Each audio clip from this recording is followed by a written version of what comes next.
Tawagin niyo na lamang po ako sa pangalang Raul. Sa ngayon ay dito na ako nakatira. Sa Ilongos, Leyte. Ibabahagi ko lamang po sa inyo ang isa sa mga karanasan ko sa dating tinitirahan ko sa lugar. Sa isang probinsya sa Panay. Kasama ko sa karanasang ito ang pinsan kong si Buladoy. Nang minsang mapadpad kami sa isang tagong sitio na ni sa hinuha ko ay ayaw ko nang balikan pa. Taong 1989. 17 pa lamang ako ng mga panahon na ito. Si Buladoy, 19. Hikahos pa kami sa buhay nun. Kumbaga sa manok ay isang kahig, isang tuka lang. Sa murang edad ay natuto akong dumiskarte sa buhay. Lahat ng trabaho ay pinasukan ko na. Mapamagaan man o mabigat na gawain ay wala akong pakialam. Siyempre, legal. Hindi ako naging maarte sa trabaho. Kung kaya't bilib na bilib sa akin ang mga taong minsang nakakasama ko sa pagtatrabaho noon. Ang kadalasan kong narinig mula sa kanila, mabuti pa daw ako dahil hindi maarte sa trabaho at higit sa lahat, hindi tamad. Samantalang ang kanilang mga anak na lalaki ay naghihintay lamang palagi ng biyaya sa buhay. Kung kailan bagsakan ng grasya, ni ang pag-aasikasong araw sa mga kagamitan ay iniasa pa sa mga magulang noon. Kumbaga lumaking tamad, palaasa sa magulang, reklamador at walang diskarte sa buhay ang mga ito. Hindi gaya ko umanong madiskarte at maaasahan na sa pamilya kahit nasa murang edad pa lamang. Nginingitian ko lang sila sa tuwing naririnig ko mga ganong klaseng komento. Hindi kasi nila alam na minsan ay nakadama din ako ng inggit sa mga anak nila. Sarap-sarap ng buhay. Nakakakain ng 3 beses sa isang araw. Higit sa lahat ay nabibili nila mga gusto ng hindi nag-aalangang gumastos ng pera. Hindi gaya ko na kailangan kong magsumikap sa buhay para lang makuha o mabili ang gusto ko. Nang mawalan ako ng trabaho ay hindi ako pumirme sa bahay. Agarang naghanap ako ng mapapasukang bago. Ayoko matenga o maburo nun. Kulang kasi palagi ang kinikitang pera ni tatay.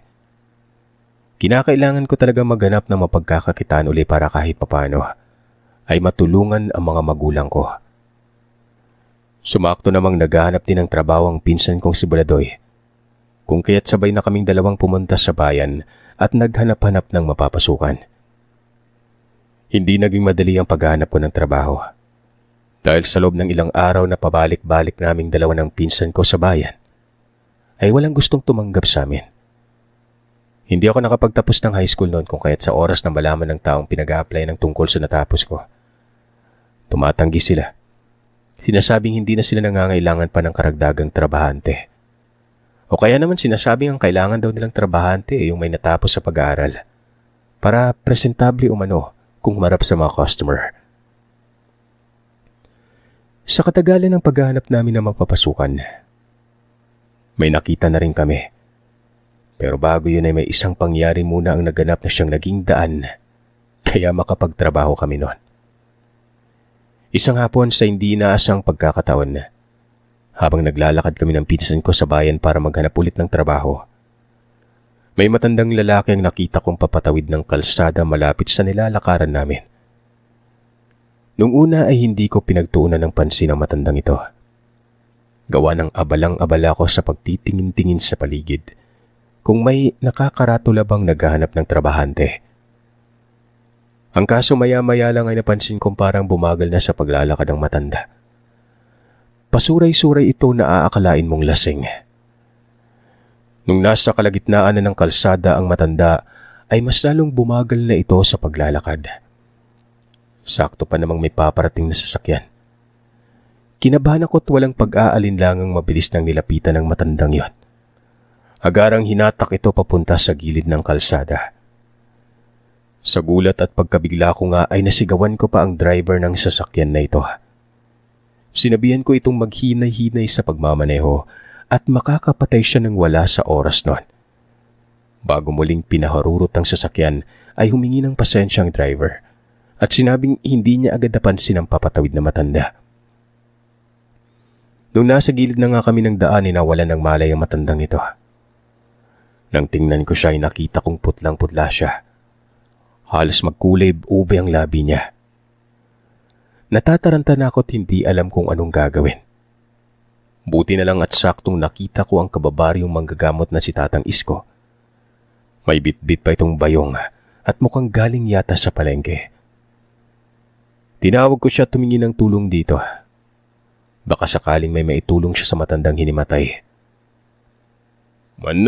Ano bang kinain ng taong ito? Tanong ni Tatang Isko. Kunot noo at takang-taka na tinanong ko ang manggagamot kung bakit nagtanong siya ng ganon. Anong konekta ng pagkain sa nangyari?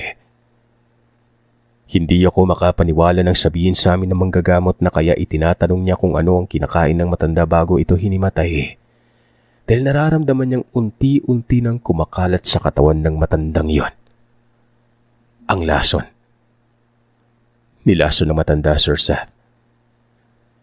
Nilason ho? Paano niyo nasabing nalason? Tanong ko at nagpalipat-lipat ng tingin sa matanda at sa manggagamot.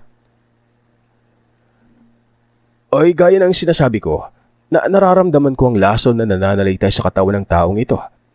At nakatitiyak akong nilason ito't wala ng ibang dahilan pa. Marahil may nakaaway siya o kung hindi naman kay baka napagka-interesan lang. Teka, sandali lang. May langis akong dala dito. Saad ni Tatang Isko at agad nang binuksan ng bayong na bitbit niya. Teka lang ho, Tatang. Anong gagawin niyo at para saan yung langis na yan? Pinigilan ko pa manggagamot sa gagawin itong pagpapainom ng langis sa matanda. Maisip ko kasi baka mapano ang matandang yon. Tiningnan ako ni Tatang Isko at seryosong nagsalita. Kontralason umano ang langis na hawak-hawak niya. Huwag din daw akong mag-alala dahil wala siyang gagawing hindi maganda. Papainumin niya lang ang langis sa matandang yon. Nang sa ganun ay mailabas na ito sa katawan ng lasong dahan-dahan kumakalat. Bago pa man ako makapagsalita, ay mabilisan niya nang napainom ng langis ang matanda.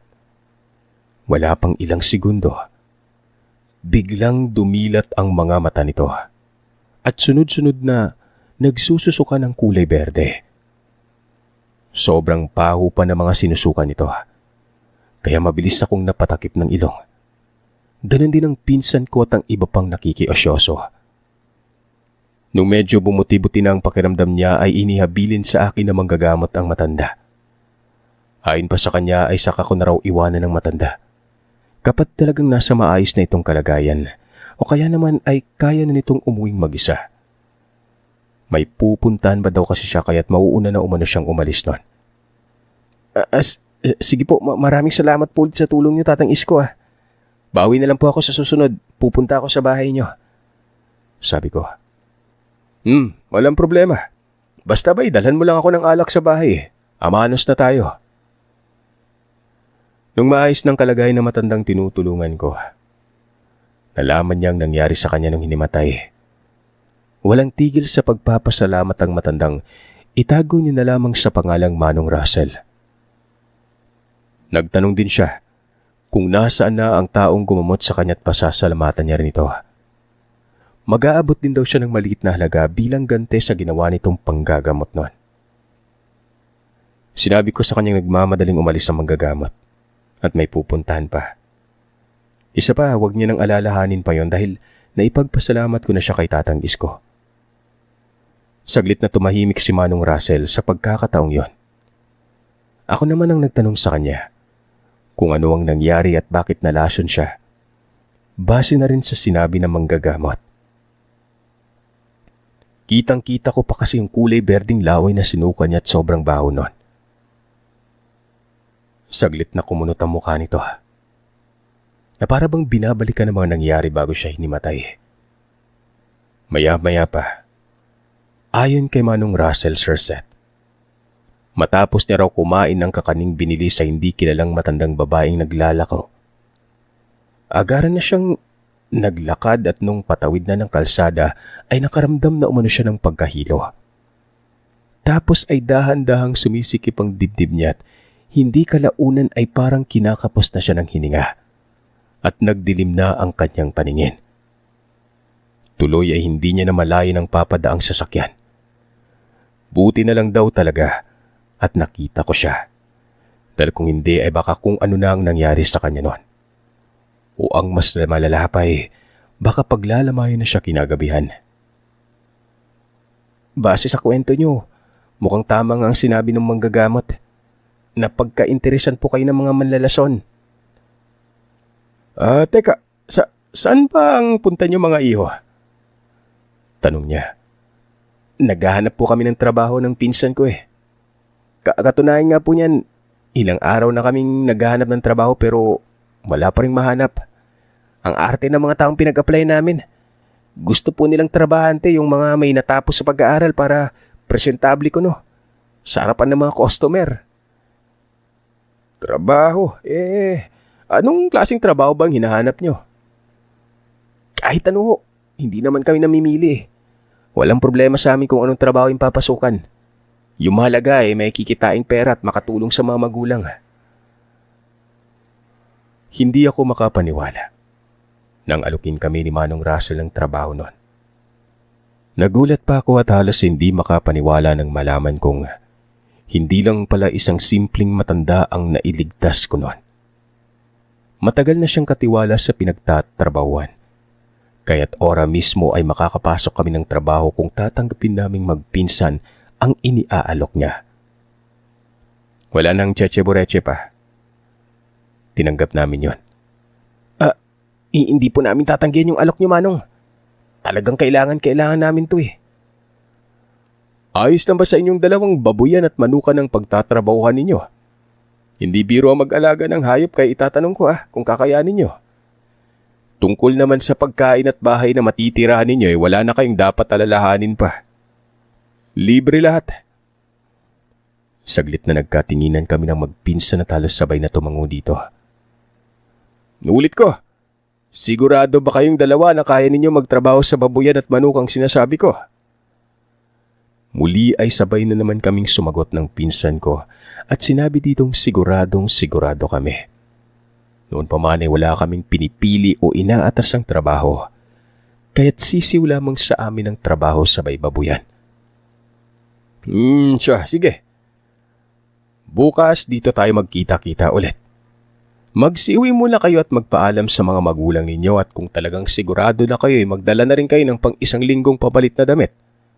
Lingguhan ang uwian. Tuwing Sabado pagkatapos ng sahod pwede na kayong umuwi at bumalik na lang kayo pagsapit ng madaling araw ng Lunes. Tuwang-tuwa kaming magpinsang umuwi ng hapong yon. Kinagabihan matapos maghapunan ay ipinaalam sa mga magulang ko ang tungkol sa papasukan. Nang banggitin ko sa kanilang lugar, saglit na kumunot ang noo ni tatay at muling pinabanggit sa akin ang pangalan ng lugar. Sitio. Bakit hindi pamilyar sa akin yung lugar na yan? Hindi kaya delikado yung lugar na yan, anak? Mas maganda siguro wag ka nalang tumuloy sa alok ng matandang sinasabi mo. Dagdag pang saad ng tatay, wag daw akong basta-bastang magtitiwala dahil marami ang mga masasamang nilalang. Alam ko naman daw ang tinutukoy niya. Alam ko kung ano ang ibig sabihin ni Tatay Sir Seth. Alam ko rin na nag-aalala ito kaya niya nasabi ang mga bagay na yon. Pero sadyang gusto ko na talaga magtrabaho. Kaya ganon pa man ay kinulit ko si tatay na payagan niya na lamang ako noon. Nakakahiya naman dun tayo sa matanda. Pumayag na kasi kami ni Buladoy. Bukas na yung punta namin sa sityong sinasabi ko sa inyo. Saan mo ba nakilala yung matandang nag-alok sa inyong trabaho? Sa bayan, tay. Niligtas ko kasi si Manong Russell nung kamuntikan na siyang masagasaan Nagpasalamat siya at nagtanong kung anong gagawin namin ni Buladoy sa bayan. Tumangutango lamang si tatay pero hindi niya sinabi sa akin kung pumapayag na ba siyang mamasukan ako sa lugar na yon. Si nanay naman ay marahang tumango at sinabing pinapayagan niya na ako magtrabaho noon. Pero pansamantala lang daw. Kapag may mapapasukan na akong trabaho sa malapit, umalis na raw kami kaagad para hindi sila mag-alala ni tatay. Tanging pagtango lamang ang naging sagot ko. Natapos na nga ang usapan naming hindi ko narinig ang pagsang-ayon ni tatay sa papasuking trabaho. Kinabukasan noon, maaga pa lang ay pumunta na kami ni Buladoy sa bayan para hintayin ng matandang si Manong Russell. May kanya-kanya kaming bitbit na gagamitin ng pang-isang linggo. Mahigit 1 oras din kaming naghintay bago dumating ito. Nang makita na namin ang matanda ay nilapitan na kaagad namin yon. Humingi naman ito ng tawad at sinabing may dinaanan pa siya kaya natagalan. Dala niyo yung gamit niyo. Tumango ako noon. Musya, sige. Umalis na tayo at medyo may kalayuan pa yung lugar. Nung lulan na kami ng tricycle ay magkahalong tuwa at kaba ang naramdaman ko ng mga sandaling yon. Hindi ko alam kung bakit pero ipinagpalagay ko na lamang, Sir Seth, na naninibago lamang ako. Yun ang unang beses na magtatrabaho ako sa malayo. At ilang araw akong hindi makakauwi sa bahay kaya ganon. Makaraan ng ilang minuto ay napansin kong papasok na sa isang liblib at bako-bakong daanan ang sinasakyan naming tricycle. Pawang mga punong nagtataasan at mayayabong na talahiban na lang ang nakikita ko noon. May mangilan-ngilan din namang kabayan pero kasing laki lamang ng kubo at yari sa amakan ng bahay na nakikita ko. Hanggang sa dumaan kami sa hindi kalakihang tulay. Paglagpas sa hindi kahabaang tulay ay huminto na itong tricycle. Agad na bumaba si Manong Russell at kinausap ang driver. Nung tingnan, napansin kong seryosong nag-uusap ang dalawa at panay pa ang tingin ni Manong Russell sa gawin naming magpinsan noon. Lumabas ako ng tricycle at sandaling inilibot ang tingin sa paligid. Dahil sa nagtataka at naitanong ko rin sa isipan kung bakit doon kami huminto gayong wala naman akong nakikitang mga kabayan. Puro mga talahiban lang ang nakikita ko noon. Bakit dito tayo huminto? Saan kayo yung babuyan na sinasabi ng matanda? Pabulong na tanong ni Buladoy at nagwikang wala naman siyang nakikitang kabayan. Tuloy ay hindi niya maiwasang magtaka at mag-isip ng hindi maganda. Nagkibit balikat na lamang ako at sinabing hindi ko din alam. Maging ako man ay nagtataka din at naitanong ko rin sa sarili ang itinatanong niya sa akin. Hindi kaya may masamang gagawin sa atin si Manong Russell? Ano sa tingin mo, Insan? Bulong ni Buladoy. At saglit na sinipat ang matandang abala sa pakikipag-usap sa driver. Kaagad na sinaway ko siya at sinabihang maghinay-hinay sa pagsasalita at baka marinig siya ni Manong Russell noon. Isa pa, huwag siyang mag-isip ng hindi maganda. Sa tingin ko ay mukhang hindi naman gagawa na masama si Manong Russell noon. Alam mo yung mabuti pa, hintayin na lang nating lumapit sa atin yung matanda. Tumango lamang ang pinsan ko. Pero naging malikot ang mga mata niya at hindi maitago ang kabang nararamdaman. Makaraan ng ilang sandaling pag-uusap ay nilapitan na rin kami ni Manong Russell. Ngumiti ito at inutusan kaming kunin na ang mga dala at magsimula na kaming maglakad papunta sa sitio. Maglalakad lang tayo pupunta ba doon? Malayo po ba yun? Hindi ba tayo ihatid ni mamang driver? Tanong ng pinsan ko. Umiling ang matanda at sinabing bawal pumasok sa sitio ang mga taga-ibang baryo. Lalo na kung wala namang pahintulot nun. O kaya naman ay nag-imbitang taga-ron. Kahit nga mga tricycle driver ay ayaw nilang pumasok sa sityong ito. Dahil natatakot sila sa maaaring mangyari. Oras na nasa loob na sila. Nakagawian na nila na kapag maghahatid sila ng pasahero ay hanggang doon lamang sa hinintuan namin at hindi na pwedeng lumagpas pa. Bakit naman po? Tanong ko noon. Saglit na huminga ng malalim ang matanda bago nagsalita ako na huwag mano kaming magtanong pa ng magtanong. Sa halip ay magsimula na kaming maglakad nang sa ganon ay marating na namin ang pagtatrabahuan bago pa man magtanghalian noon. Kinakabahan ako, Insan. Hindi maganda yung pakiramdam ka sa lugar na pupuntahan natin. Sabi ni Buladoy. Hindi ko alam kung narinig ba ng matanda ang sinabi nito. Gawa nang nagsalita ito at nagwikang wag daw kaming mag-alalang dalawa. Hanggat kasama namin siya ay walang mangyaring masama sa amin. Saglit na nagkatinginan kaming magpinsan at tahimik na sumunod na lamang sa matanda. Makalipas ang ilang sandaling paglalakad ay natanaw na namin ang sityong sinasabi ni Manong Russell. Habang naglalakad kami papasok ng sityo, ay hindi ko maiwasang pansinin at tingnan ang bawat bahay na naninirahan doon. Gawa sa mga kawayang pinagdikit-dikit ang mga dingding at ang bubungan naman ay yari sa pawid. Tapos ay may silong ang bawat kabahayan at sa tansya ko ay mga nasa 4 o 5 metro ang taas nun. Hindi ko maiwasang mamangha.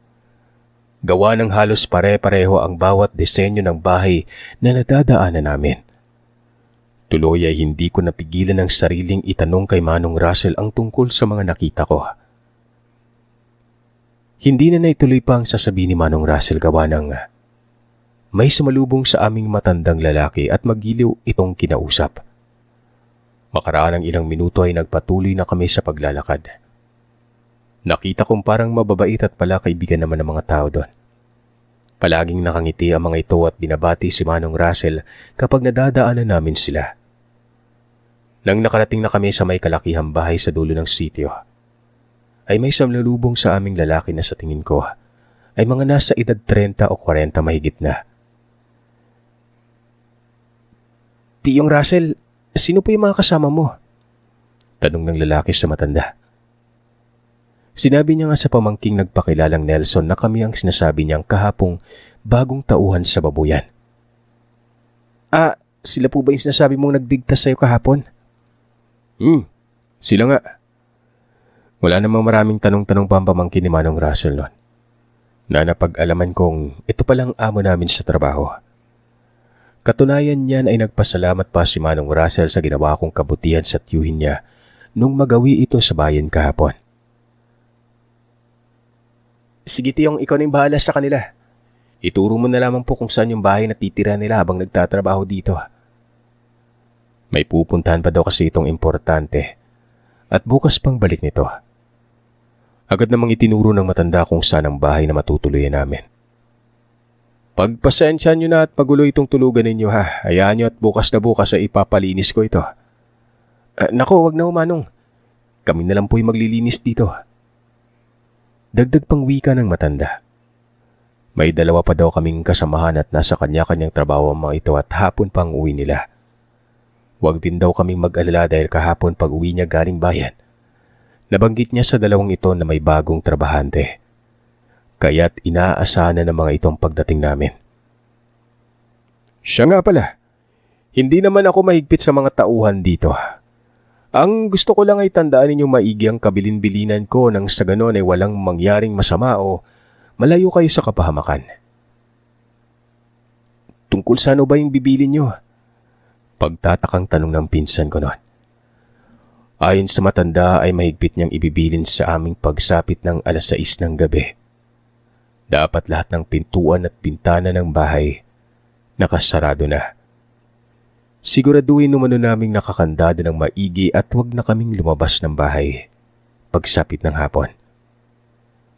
Tiningnan ko ang matanda. Hindi ko maintindihan kung bakit bawal na kaming lumabas ng bahay pagpatak ng ganong oras. Tsaka isa pa pala, kung sakali mang may maramdaman kayo o maririnig na kakaiba sa labas ng bahay o ano man huwag nyo na lamang pansinin. Magkunwari na lamang kayong walang napansin. Nagkakaintindihan ba tayo? Huwag po kayo mag-alala Manong. Maliwanag pa sa sikat ng araw yung sinasabi mo. Sagot ni Bulandoy at nakataas noo pa ito ng tingnan ko. Kala mo talaga naiintindi niya yung lahat ng sinasabi ni Manong Russell O bueno, aalis na ako at magpapahinga na muna kayo ngayon ha. At bukas na kayo mag-umpisang magtrabaho. Babalikan ko na lamang kayo rito bukas para ituro naman kung ano ang mga dapat gawin. Masayang inayos na namin ang mga gamit sa silid tulugan. Libre naman lahat kaya wala kaming ilalabas na pera para sa pagkain. Nasa loob na rin ng bahay na yun ang lahat ng mga pangangailangan namin. Kinahapunan ay dumating na ang 2 trabahanting sinasabi ni Manong Russell. Nagpakilala ng Jopeth at Bobet ang 2. Magkapatid sila at sa palagay ko ay mas matanda lamang sila sa akin na mga 2 o 3 taon lang. Masaya silang kausap at madaling pakisamahan. Wala kaming nagiging problema ng pinsan ko dahil sa palagay ko ay mabait naman ang 2. Sa unang gabi pa lang ay may mga naririnig na akong yabag sa labas ng bahay. Hindi lang yon. May naririnig din akong mayat-mayang pag-alulong ng hayop. Nakakapangilabot sa pandinig at nakakapanindig balahibo ang bawat alulong na naririnig ko nun. Kinaumagahan nga noon ay napag-usapan pa naming magpinsan ng tungkol sa kakaibang ingay. Nung marinig naman ni Bobet ang pinag-uusapan namin ay sinabihan niya kaming masasanay rin sa katagalan. Basta wag lang daw naming pansinin ang anumang ingay na maririnig sa kinagabihan noon. Tahasang tinanong ni Buladoy si Bobet kung anong klaseng hayop ba ang nag-iingay sa kalagitnaan ng gabi. Sa palagay niya kasi ay hindi yun aso at hindi din pusa. Hindi ko alam eh. Seryosong tugon nito na para bang umiiwas siyang pag-usapan ang tungkol sa mga narinig noon. Magtatanong pa sana ako kay Bobet. Ang kaso nga lang ay madaling-madali na itong naglakad palabas ng bahay. Naging abala kami ng araw na ito sa pagtatrabaho kung kaya't hindi ko na naitanong pa sa matanda ang tungkol sa narinig ko. Pero narinig kong usap-usapan ng ibang trabahante na doon lang din sa sitio na naninirahang may buntis na naman ang nalaglagan nun. Mukhang biniktima na naman ng aswang. Kahit kailan talaga hindi na matahimik ang sityong ito. Grabe na yung kababalaghang nangyayari.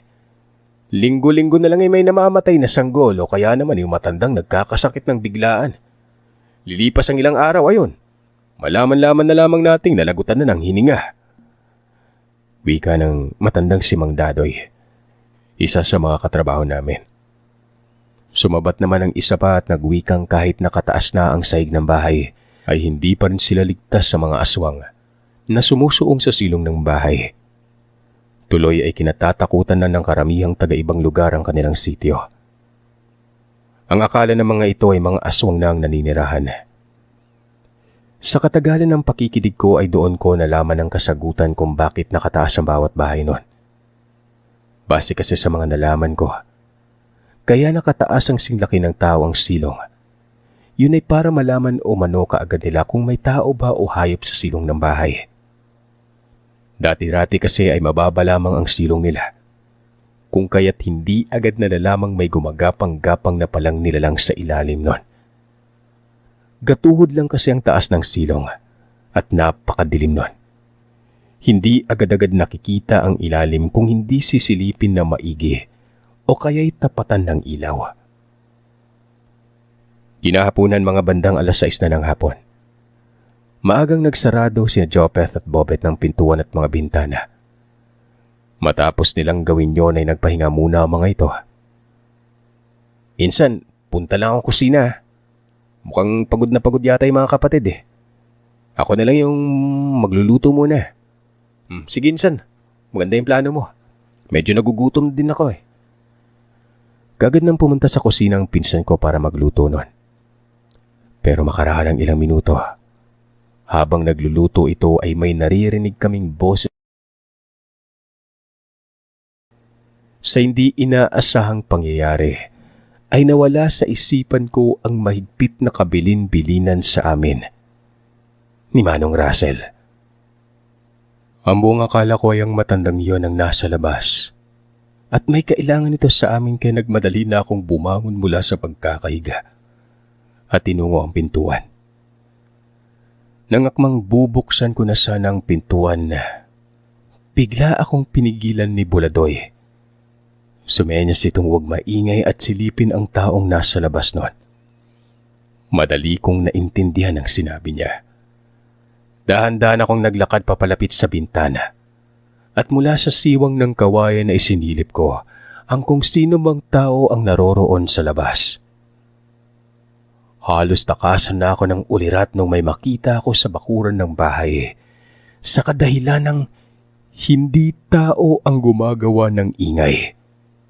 Isang nilalang na may nakakatakot na kaanyuan. Kitang-kita kong isang napakalaking asong pulang-pula ang mga mata. Nanlilisik na nakaabang sa pintuan ng bahay. Sa unahan naman ito ay may natanaw akong nilalang na may malapaniking pakpak nun. Pero singlapad yun ng payong na nakabukas. Dinig na dinig ko pa ang sunod-sunod na pagpagaspas ng pakpak. Naglalabas din ang mga ito ng nakakatakot na tunog. Parang pusang galit. Gaya rin ang sinasabi ng karamihang sender na nagpapadala. Nakalanghap ako ng kakaibang amoy. Parang among ipatay na matagal nang nabubulok. Hindi ko inaasa na mga nakita ko ng gabing yon. Nakaramdam ako ng labis ng takot sa sarili at pagkabigla. Hindi ko alam kung anong gagawin ko kung sakali mang makapasok sa loob ng bahay ang nilalang na nasa labas. Maya-maya pa ay nakita kong umalis sa pintuan ng bahay ang nilalang. Sumuong yun sa may silong. Dahilan para mas lalo akong kabahan at tuluyan ng nilukuban ng kilabot sa katawan. Makaraan ng ilang sandali ay naramdaman ko na lamang ang malakas na paghatak ng pinsan ko. Inilayo niya na ako sa siwang na yon. Nakita mo ba yung nakita ko? Tanong niya. Malakas ang kabog ng dibdib kong sunod-sunod na tumango at habol ang hiningang ng hingi ng tubig dito. Nang matapos akong uminom ng tubig ay saka pa lamang nakapagsalita ng maayos nun. Sakto din ang paglapit sa amin ng magkapatid at parang hindi man lamang sila natakot o nag-aalala sa narinig. Anong klaseng nilalang yun, insan? Ngayon ako nakakita ng ganong kalaking aso na parang kalabaw. Tsaka yung parang malapaniki yung pakpak. Ano yun? Aswang yun, Raul. Kanina pa namin naramdaman ni Bobet ang nilalang na yun. Kaya't nagpahinga na muna kami at pinakiramdaman lang yung paligid. Mukhang nalaman yata nilang may bagong salta dito sa bahay. Sagot ni Jopet. Kabadong tinanong ko ito kung anong gagawin namin. Paano kung makapasok ang aswang? Ano ang mangyayari sa amin nun? Kamagalala, protektado ng mga pangontra yung bahay nito. Handa't hindi ka lumalabas ng bahay ng alanganin walang mangyaring masama sa'yo. Isa pa, ibinilin kayo sa amin ni Manong. Kaya't sagutin namin kung may mangyaring hindi maganda sa inyong dalawa. Nang gabing yun ay si Jopet ang nagpatuloy sa pagluluto. Hindi ako gaanong nakakain ng maayos na nakita ko sa labas. Habang nagpapahinga kami ay doon ko napag-alamang apo pala ng manggagamot ng magkapatid. Kaya pala hindi ko man lang nakitaan ng takot ito. Parang wala nga lang sa kanilang kakaibang pag-atungal sa labas ng bahay. Kahit na sinabi sa amin ng magkapatid na huwag matakot ay hindi pa rin talaga ako napalagay. Kinaumagahan ay napagpasya naming magpinsang umuwi na lang. Kahit pa may kalakihan ng pasahod at libre pagkain, hindi ko yun pinanghinayangan. Nagpaalam kami ng maayos kay Manong Russell. Awa naman ng nasa taas, makalipas ng ilang araw ay nakahanap na rin kami ng mapapasukang trabaho sa palengke. Simula din nun, ay hindi na ako bumalik pa sa sityong ito.